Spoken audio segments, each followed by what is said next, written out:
I don't think I can fix myself yet, so yeah, I think I will need them. Okay. As much as I don't want to bring them, I think I'm gonna need to. Because I just need the dice. The Solheim derelict fills the cockpit window. All twisted plates and skeletal strutwork. You watch it in horror and fascination as Seraphim completed the approach. Both of you silent in the presence of this decaying beast. Now, as you settle beside it, Seraphim is the first to break the silence. This thing is already dead. He shakes his head. It's a corpse, Sleeper. He nudges the ship closer, looking for a place to dock. I touch this thing too hard, it'll crumble to dust. Let's not do that. What were you expecting? I was expecting Seraphim squints as he adjusts the rig's thrust. A scrap contract, like you said, not a death trap. Take us up there. That's the bridge. Junie points towards the end of the ship. And both of you and Seraphim turn around, having forgotten that she was even in the cockpit. She hasn't said a word since you departed. She glances at both of your bemused faces. What? She looks away. Sorry, that's where we need to go. She stops pointing. Seraphim nods towards Junie. She's not wrong, Sleeper. The bridge would be a good start. Access the wreck first. Junie settles silently back into her seat. She looks away out of the cockpit, and you are unsure if she's upset or just embarrassed. Carefully, Seraphim brings the ship closer to the derelict and guides it along the hull. The rig's lights ripple over the broken surface, finding gaps and cracks everywhere. It seems remarkable that the derelict is still held together. Shit! Seraphim hisses as a huge spinning piece of debris drifts in front of the cockpit. He pushes the rig down beneath it, squeezing between the debris and the hull. And as he does so, an ear-splitting screech signals the rig, scraping across the derelict's skin. You freeze for a moment, waiting for the breach sirens to sound, but the moment passes and you relax. You glance at Seraphim, his eyes betrays no emotion. This isn't safe, Seraphim shakes his head.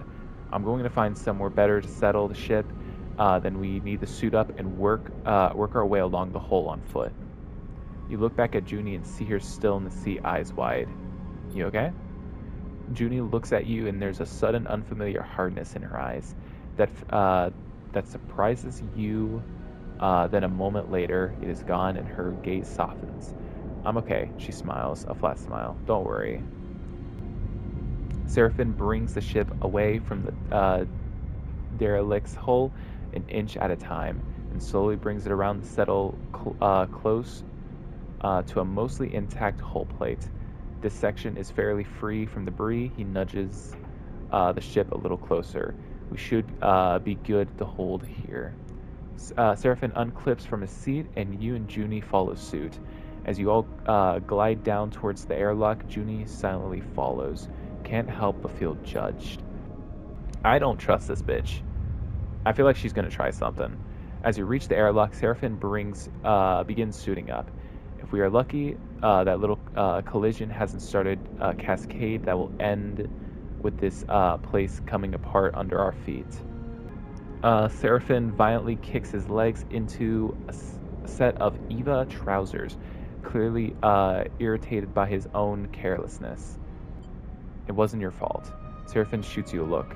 Fault isn't going to matter when we are floating off into the black. This is a delicate job, Junie says quietly, almost to herself. The data core will be fragile. She casts a furtive glance in the direction of you and Seraphim. Very fragile. Understood. Junie nods appreciatively. The rest of the preparation process takes place in tense silence, each of you considering the delicate job ahead. You suit up too. Although you don't need a helmet to breathe, you slide one on and lock the seals for protection. This wreck isn't going to give up its salvage easily. The The core should be near the bridge, maybe even inside it. But there's a lot of wreck here. And there might be good salvage tucked away in the cargo hold. Once the suits are on and the seals are checked, you cycle the lock and stare at the vast expanse of the twisted hulk before you. Time to go to work. Alrighty. Shit. Oh god. Oh fuck. Okay. So we have like... Oh shit. Did we get 2 stress by not going to the bridge like she said? Damn. That's fucked. Okay. How much is there to this? Not a whole lot. Corroded airlock. Lock dissection. Force the lock. That can be dangerous. And none of us are suited for that. Shit. Okay, that may be our only goal then for that. Depressurized bay. More endurance. He's set up for endurance. And I'm set for intuition. There has to be a way among the shattered hull. Okay, so there is. It's pretty simple. I actually don't want to do 2s for that. I think that'll be good. Okay, 1 on that. If we can get a positive, that'll be really good. Fuck, what is the chances of that? Okay, look at this. What is she good for? Okay, she's good for, that. She's not really fucking good for anything else. Clear cargo doors. Alright, let's tackle this. Are you sure, Sleeper? As sure as I can be. That is great. Cargo storage. Alright, now she's kind of useful here. And I trust that. Scrap survey. Let's throw you in here. Okay, that's 2. Good. That's real good. Okay.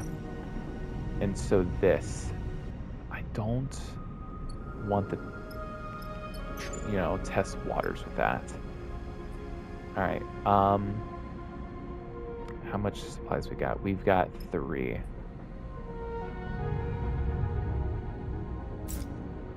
That's decent. That's a lot of 2s. I'm not fucking with that. Alright, let's go over here. Okay, let's throw this in here. Please don't give me stress. That's good. That is good. Alright. Another 3. That is great. Ooh, shit. Okay, so we're progressing through this. Extract raw scrap. Okay.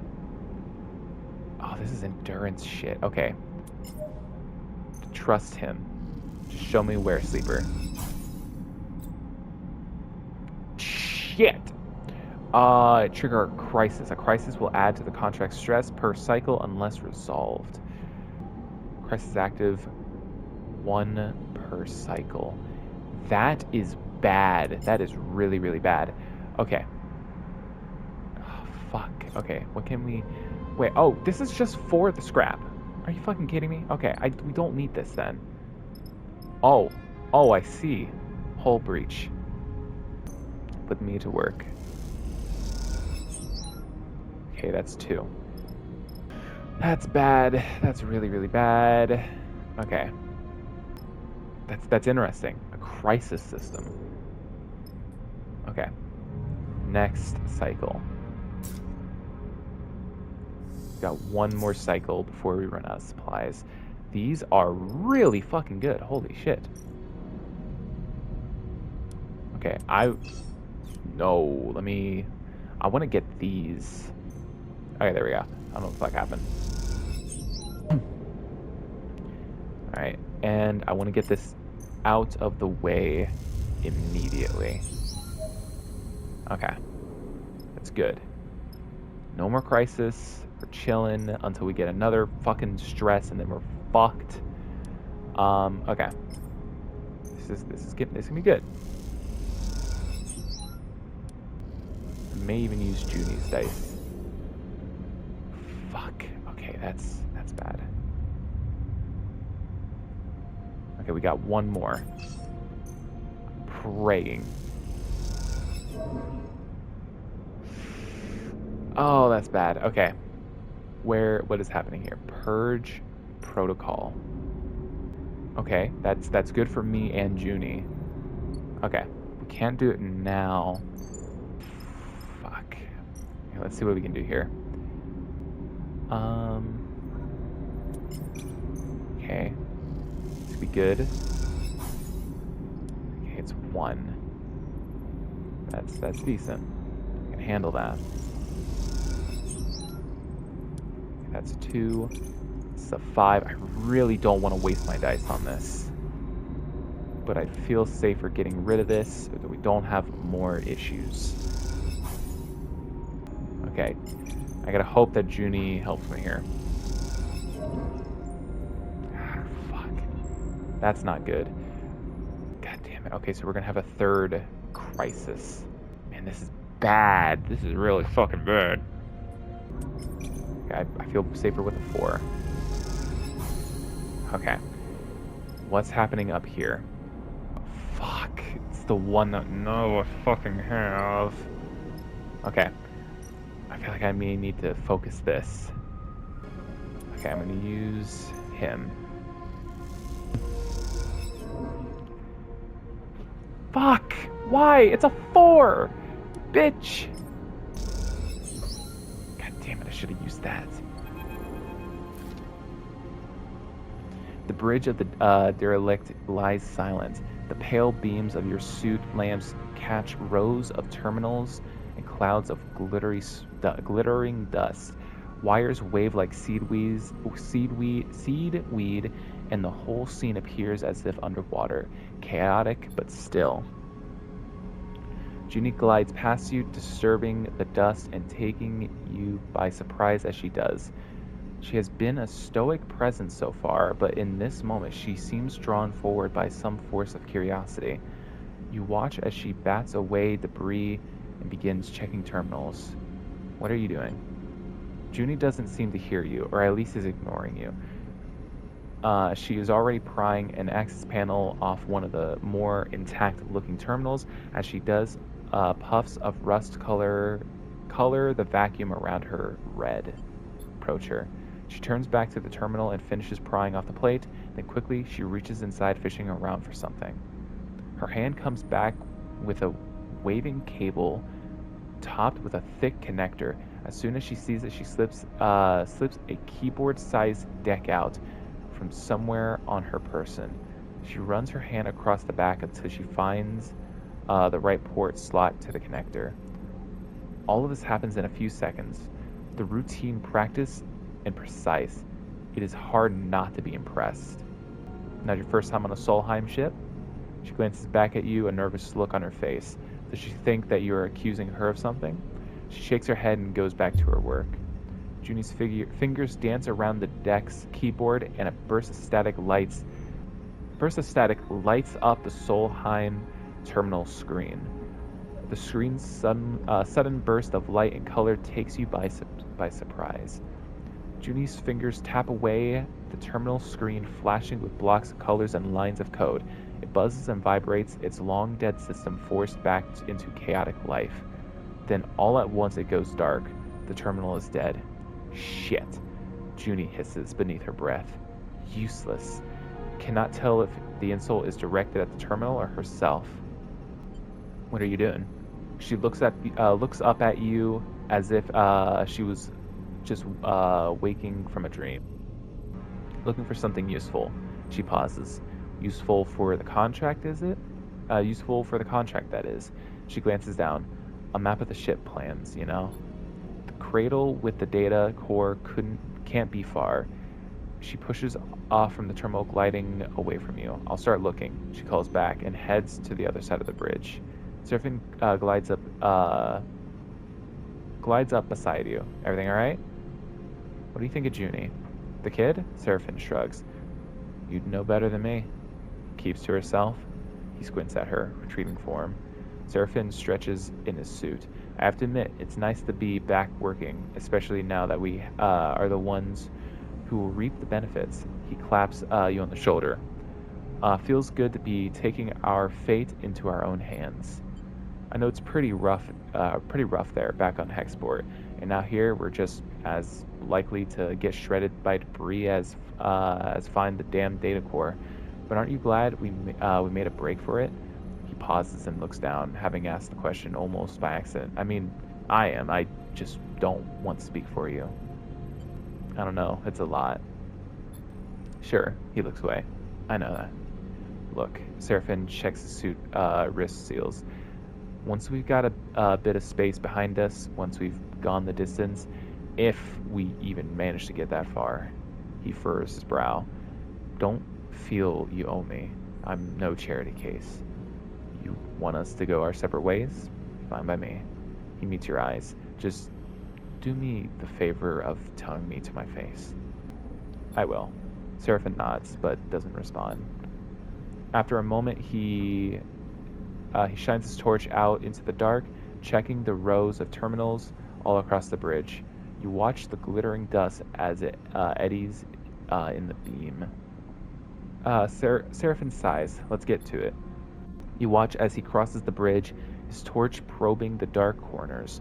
You feel a chill run through your body as you imagine the people that once ran this ship, the Solheim crew, surely long dead. What was it like here before the collapse, when the system was the jewel of the Solheim's crown? It's impossible to know. That history is lost to you now. All you can do is pick what you can from the ruins. New location discovered. And where would that be? I'm assuming it's this. We don't have a lot to play with here. Shit. Actually have to get perfect scores with this. And even then, I don't know if that'll fucking count because of this fucking crisis. Okay, so I would have to get 4 perfects. Oh, fucking the chances of that are very fucking slim right now. God damn it. The one... Okay, so... Shit. Okay, her stress is fucking massive right now. He's good. I'm alright. 1 stress, 1 crew stress. Fuck, no, she's gonna be out. Okay, fuck. Okay, this is really fucking bad. Okay. Okay, you know what? No, I gotta think about this smart. I have to take a gamble. A gamble? A gamble. Shit. Okay. If I get even 1 stress, I think I'm fucked.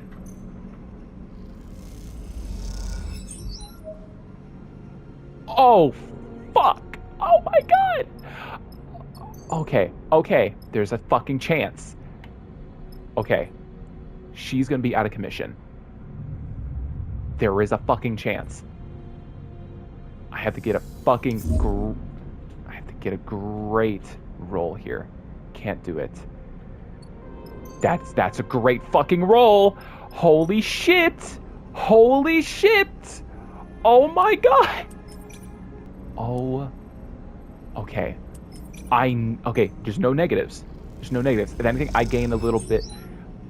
Yes. Yes. That is what I needed. Oh my god. Please don't tell me I have to do more. You son of a bitch. Oh, we're so fucked. Alright, you know what? If I can't...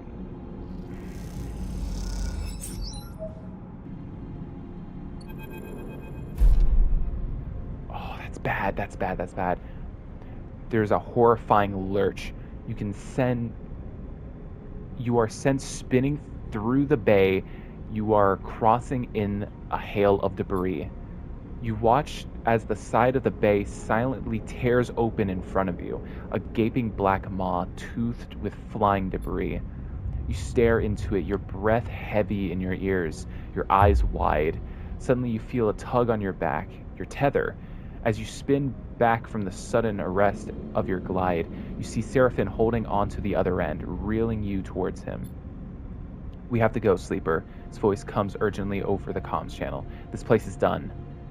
You both make your way through the splitting derelict in silence, charting a path through what were once passages, but are now twisted tubes, like the intestinal tract of some dead animal.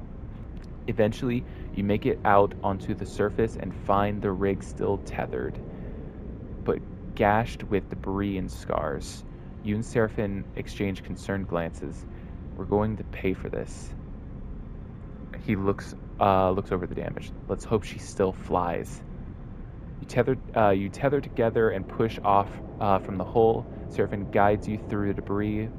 Below you, the derelict is exploding in slow motion, tearing apart into a swarm of razor-edge shards. All this and no core. Now the rim's torn up too.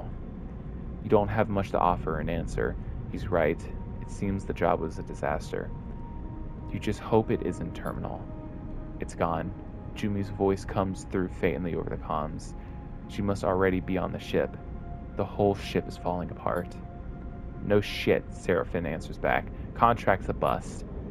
"What a waste," Juni says quietly, and then the channel clicks off.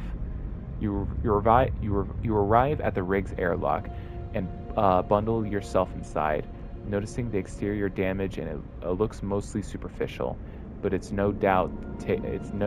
no doubt take its toll on the ship. Once you are back in the cockpit, you look at the debris, at the derelict's shattered form. It seems you will be its last visitors. Oh, we're gonna have to get the fucking shits. As you arrive at the hexport, Junie speaks from the back of the cockpit. "I need to speak to both of you." On the journey back, you notice a change in Junie, a hardening. Now she seems very different from the nervous hacker you first brought with you. "I know we failed to extract the core, but I want to be honest with you about why I came to you. I don't work with Cardsten. I fucking knew it. I knew it from the fucking get-go. Perhaps that was obvious, and I didn't want to bring him the core." You and Seraphim exchange glances. "You would have taken it?" She looks away. "I don't know, Sleeper. Yes, perhaps I would have. But I also would have spoken to you, explained myself. Do you know how many of those cores are left intact?" Junie suddenly looks gripped by emotion. "Like it or not, we live in Solhelm's shadow, in their ruins. And yet we know almost nothing. What chance do we have of understanding how we got here when others like them, like Senate-Stat and Conway, are descending on this system? This station and most of the other habitable of the belt are built on a Solhelm foundation. Or Solheim, I keep saying Solheim. She frowns, and yet we are too busy scavenging them to make the time to look for answers. Men like Carsten want nothing but the raw materials of cores, like the one we lost." She shakes her head. "We can do better. We could learn our history and how the system was settled. We could better learn the technology and build our lives on. We could uncover Solheim's crimes and seek to make amends." She meets your eye. "We could see beyond survival towards something else." You've never heard Junie speak like this, and you realize what you have taken for nervousness was actually control. The person in front of you, mourning a data core, is the real Junie. Not that it matters. She glances away. It's all lost now. "Keep your honesty," Seraphin cuts in. "It's worthless to us." He completes the landing protocols and begins shutting the rig's engine off. "We don't have time for confessions." Junie looks crestfallen. "Carson won't come for you." if that's what you're worried about. He's ignorant and stubborn, but he isn't vengeful. That is not what we are worried about. Seraphin gives her a pointed look. Explain to Junie. Tell Junie about the feed lines Kirsten has, about you and Seraphin fleeing something, and that you can't run any further without them. Junie nods along, her eyes darting back and forth as if trying to calculate something in her mind. Seraphin turns to you. If you have any bright ideas on how to get those feed lines, now would be the time, Sleeper. There's another way, Junie interrupts. I could help you steal the feed lines. She stares at both of you with determination. We could do it together. Seraphin looks at you with a raised eyebrow. It seems he is nothing. He seems he is noticing the change in Junie too. Kirsten is an idiot. I can hack his security and tell you, and you can. I can hack security and you can pull them out of there. She looks at Seraphin. You seem tough. She shrugs. We can do it. Why help? Junie looks between you two. Hexport hasn't exactly been kind to me. You two trusted me, even though I didn't deserve it. I'm not used to that. I want to repay it. Not to mention that Kirsten is probably ripping you off. Even if you get enough cryo, what's to say he won't raise the price? Trust me, he's no good. That is true. That price is fucking steep. Real fucking steep. I was trying to deal with Karsten to get those derelict coordinates from the moment I arrived here, and he ran me in circles. She shakes her head. Seraphin is watching her closely. Even if I do take you at your word, which given everything seems a little tough, how do we even do this? He raises an eyebrow. You're telling me we just drift in there and take the feed lines? Look, I get it. You don't trust me. She pauses. But what if I have a vested interest in this working out? There's nothing left for me here. I don't much feel like hanging around waiting for Kirsten to figure out my involvement in all this.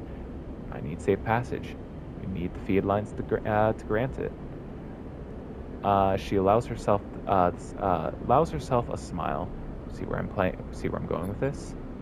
Seraphin sighs. I don't like it, but it makes sense.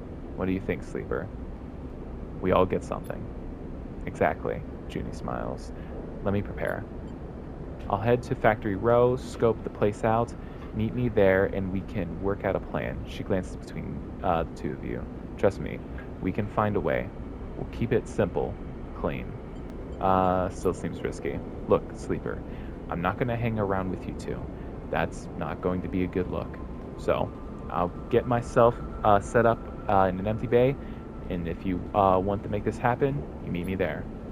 You get cold feet? She shrugs. Then good luck finding another way to get those feed lines. Junie unclips from her seat, floating. I want to show you that I can be trusted, that we can do this. She looks between you two. Believe that, please. And with that, she slips down the passage towards the airlock hexport beyond. You look at Seraphin. I'm saying nothing, Sleeper. He unclips from the seat too. Either this is the kind of mess that you have to go through to get to the other side, or it's the kind that you never escape. Either way, you're in it now. He leaves the cockpit. You stare at the chaotic lights of the hexport and wonder if anything in the Starward belt ever runs smoothly. Shit. Seraphin wakes you gently. Sleeper, we're out of time. He checks the... What? He checks the doors to the bunk and hears a faint banging on the corridor beyond. They're here. He turns back and meets your eye. They're here. What do you mean? Lane, Seraphin hisses out the name, or at least his hunters. They've locked the ship into the station, Seraphin grimaces. We can't release the docking bridge. Our credentials are being refused. We're trapped. Fuck! A sudden banging echoes through the ship. Seraphin looks away towards the source of the sound. I don't know if they know we're here, but they certainly want to get in. He shakes his head. I reckon we have minutes before they get out the cutting torch. What do we do? The feed lines are a bust. They aren't going to happen now. Our best chance is to burn out of here as fast as we can and hope our drift takes us to a station when we run out of fuel. At least we might live a few more cycles before we starve. Problem is, we need to release the lock Hexport has on us, otherwise we aren't going anywhere. Seraphin looks down. And I need to pilot the ship. So what I'm saying is, I have to release the lock. Exactly. I'm sorry, Sleeper. He gives you a dark look. There's some big manual release levers inside the docking bridge itself, but to get to them, you're going to have to go out through the airlock. He swallows hard. And once you do that, you'll need to get back in as the docking bridge releases. If you mess it up, you are likely to be sent spinning into the black. That's our only choice, apart from coming out with our hands on our head. Yeah, that's our only choice. You nod. There's nothing else to be said. Time is up.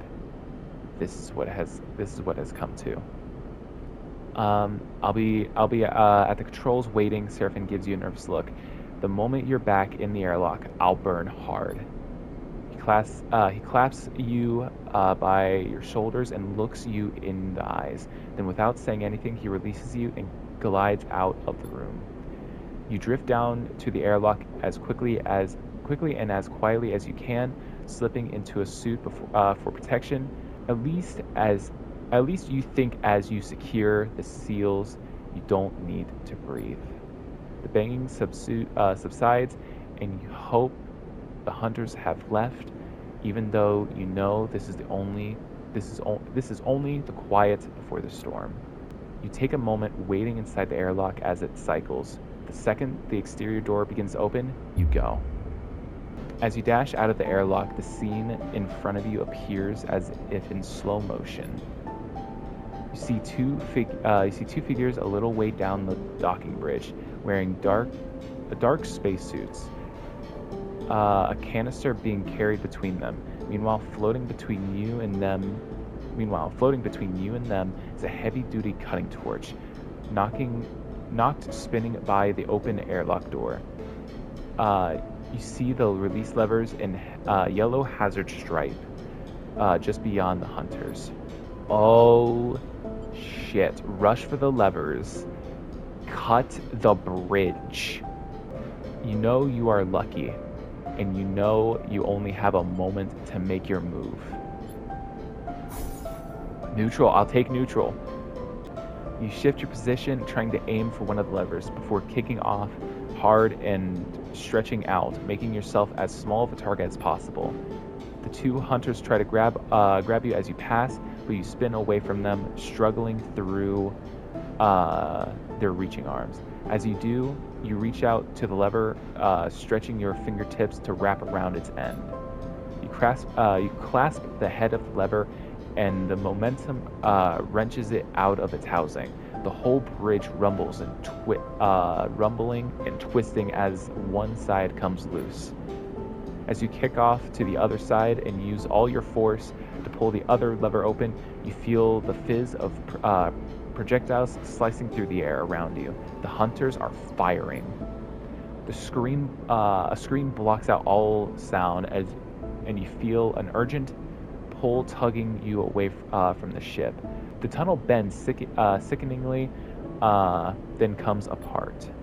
You are close enough to the ship that you manage to kick back, away from the twisting storm of debris that the tunnel becomes. You see the dark suits of the hunters among it, retreating towards the station alongside the station's side airlock. But as they do, a hail of projectiles slice across the void from their direction. You have no time to react. Fuck. You are carried backwards by the hunters' stun rounds, their impacts shutting off whole sections of your frame. Oh, that's bad. You spin towards the open airlock, your vision flashes with warning signals as you feel distant throbbing pain. The final faint thing you feel before losing consciousness are the impact of your body against the interior wall of the airlock, the hiss of the cycling system, and the heavy weight of the ship in full burn.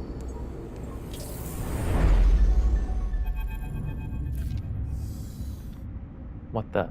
Seraphin Seraphin's quiet question wakes you from your haze as the rig cuts across the belt.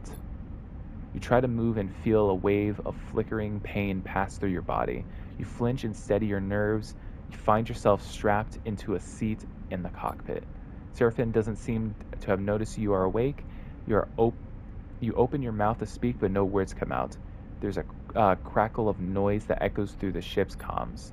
Seraphin glances nervously at his console. Something has him spooked. Sleeper. The voice, as distorted as it is, cuts through you. Oh no. Lane. I know you are there. A hissing pause. You're slipping away. A squawk of noise. But we can't have that. You don't understand why Seraphin isn't reacting to the sound of Lane's voice. Then you realize he can't hear it. The voice is in your head. I take this personally, Sleeper. A sharp intake of breath. After all my investment, all of my care expended upon you, this is how you repay me. I see a little something glinting out there, Lane continues. Could that be you? You don't move. You don't breathe. All you hear is Lane's voice. Something shifts in you, a sudden impetus, a will to move that is not your own.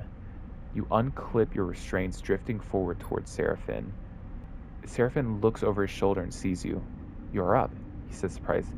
Take it slow, alright?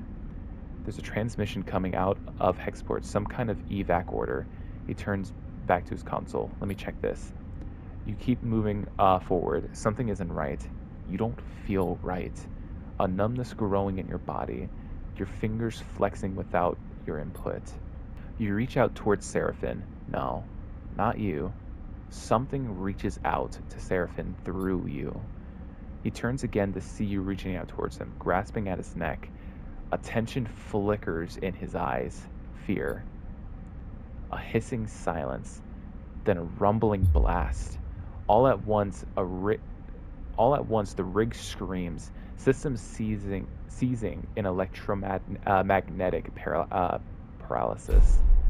All at once, the rig shifts, carried on some shockwave of light, pain, then darkness. What the fuck? What? Did I fucking die? Oh, that is terrible. Voices echo warmly through your mind. You can't quite make out what is being said, and any attempt to focus causes a growing flare of pain, so you let them fill the air, unidentifiable and soft. You're floating, and so you cannot yet feel your body or its weight. The feeling is pleasant, soothing, and yet the moment you realize this, it begins to fade. Pain shooting through your system, a reminder of the terrible damage that you have suffered. It is bright, white, hot for a moment, and then it is gone. Something spasms in your fingers and you flick it away. A sensation crosses the sole of your foot and you kick your leg.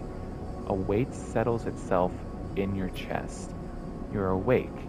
You open your eyes to light playing across a surface patterned with stained cushioning. You're alone. The voice is replaced by the hum of air cycling, the distant clang of maintenance systems. You're alone. This is not your ship. You jerk upwards against the straps that hold you loosely to the berth, suddenly confronted with the last thing you remember, an overwhelming numbness, and below it, an insipid, animating force creeping through your mind. You pull at the straps and free yourself, floating up into the small habitation room. Cushioned and worn, your mind races. Where is this? You glance around, taking in the small room Its knickknacks tucked behind webbing, its stained and worn storage units, its fading padding. This is someone's home. Cold light fills the room, and you float over to the dark square of the window. You see stars, the bright pinpricks of the vine trails, the skeletal docking bridges, This is a station. A sudden hiss draws your attention to the door, which slides open with a puff of equalizing pressure. The entering figure jumps as they see you are awake. You're up. You're up. They hesitate in the doorway. Where's Seraphim? Your friend, right? They laugh nervously. I'm not really sure. He headed out a while ago. Okay, thank fuck he's alive. Jesus, I was worried there for a second. Hell. I'm Bliss. They shrugged. Not sure of what to add. Your friend, Seraphim, is out. Sorry, he brought you here. Here? Right. They nod slowly. This is my room. They glance around. Not much, I know. We are in my repair bay on the far spindle, if you know where that is. How did I get here? They look around at the room again. Come on, let's go somewhere else, a little more comfortable. They hold out a hand. You're safe. Don't worry. You follow them out into the corridor, gliding behind them. They move with ease. Someone who is either born with zero-G or has spent most of their life in it. They guide you to an enclosed balcony where heavy, scratched, thick acrylic windows look out onto a chaotic-looking wet dock. At the center of the dock is the brig, scratched and worn, but still your ship. It's a reassuring sight. So what happened? Your ship. Bliss paused. You were lucky I heard your distant signal.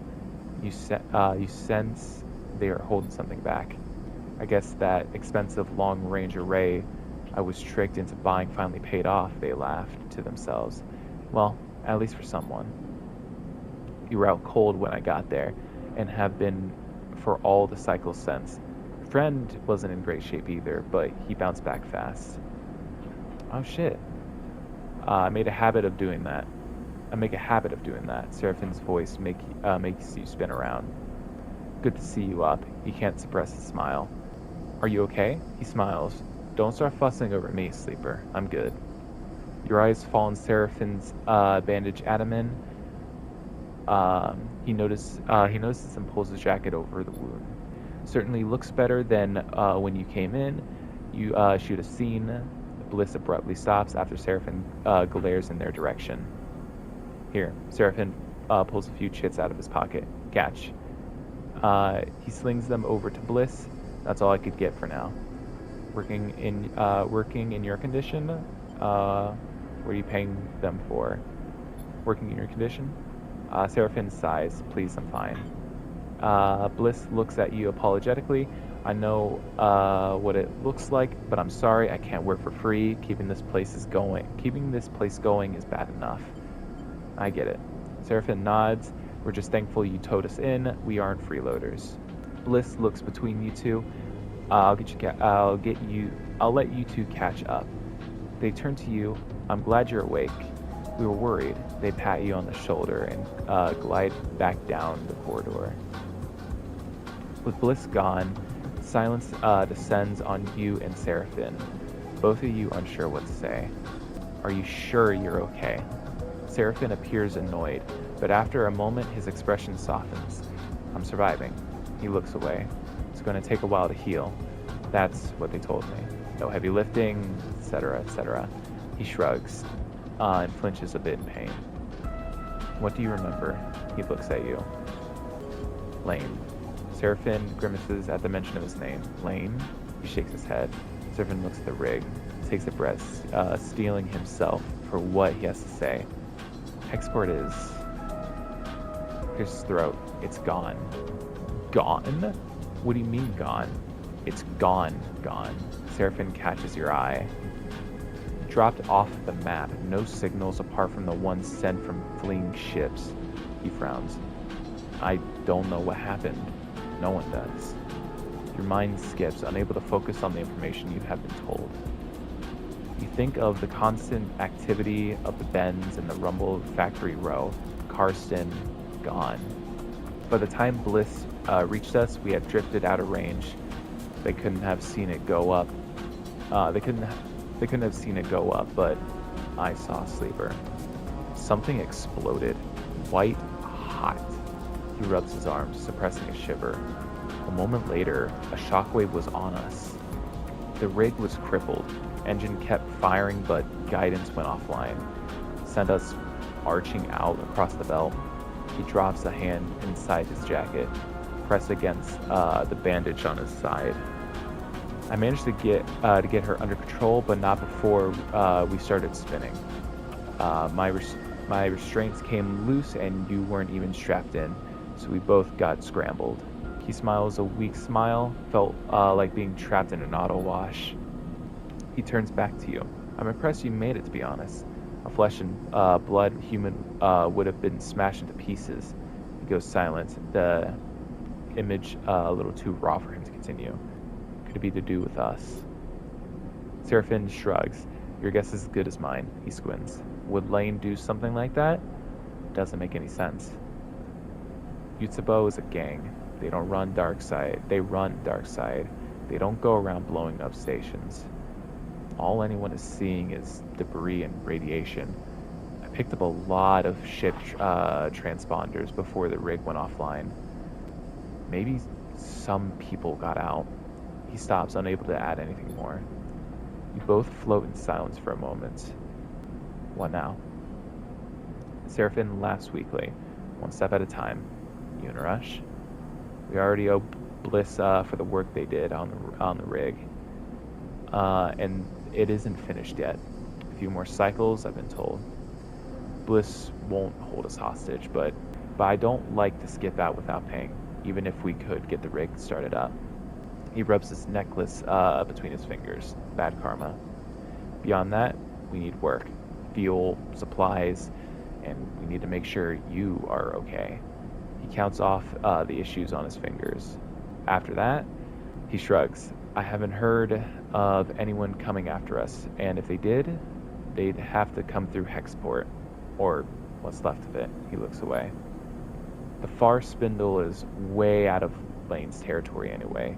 They call this bit of the belt the Wash, and the stations here run differently to the dark side. So from now on, we have some freedom.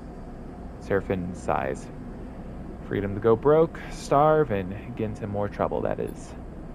In all honesty, I was hoping you might have some ideas. He pats you on the shoulder. Let's look for contracts. I want to explore this place.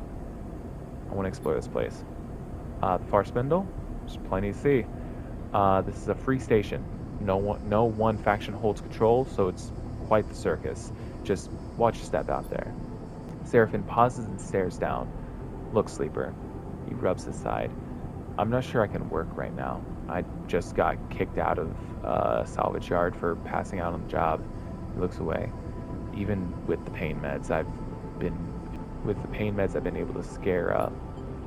I can fly, that's for sure. He stares obstinately at the rig. But you are going to need some crew if you want to do any serious work. Chews his lip. I'm sorry. You need to be careful. Don't be. Seraphim nods. Thanks, Sleeper. He turns away. I'm going to go take a rest on the rig. I'm wiped. You look at the rig as he leaves, the warmth and softness of your waking moments now feeling like a distant memory. Is this what you wanted? Freedom? A chance to work for yourself, not Lane? Well, here it is, with all the problems and complications you could imagine. And at what cost? Could Lane have wiped out Hexport just to try to end you? You shiver at the thought. But if not Lane, then who? Theories cloud your mind. Dwell on them. Could it have been Conway, a drone or mind-drifting Star Ward? Senate stat, perhaps, with some plans to weaken the belt? Or a belt faction attempting to flip the board by intent or mistake? The belt had considered itself safe from war brewing in the inner system, but now Hexport's loss will be felt all across the Star Wars belt. And what does that mean for you? Your needs are much more immediate, apparent. Those must come first.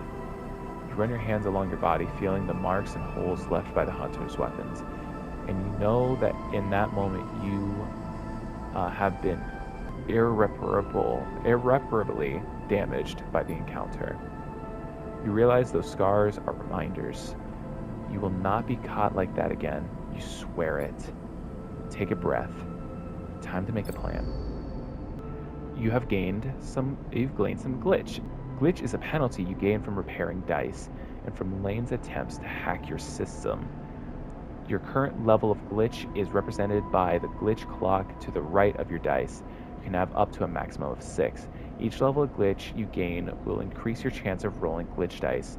At the start of the cycle, each time you roll a glitch dice, each level of glitch you gain will increase your chance to roll glitch dice at the start of the cycle. Each time you roll a glitch dice, clear 1 level of glitch.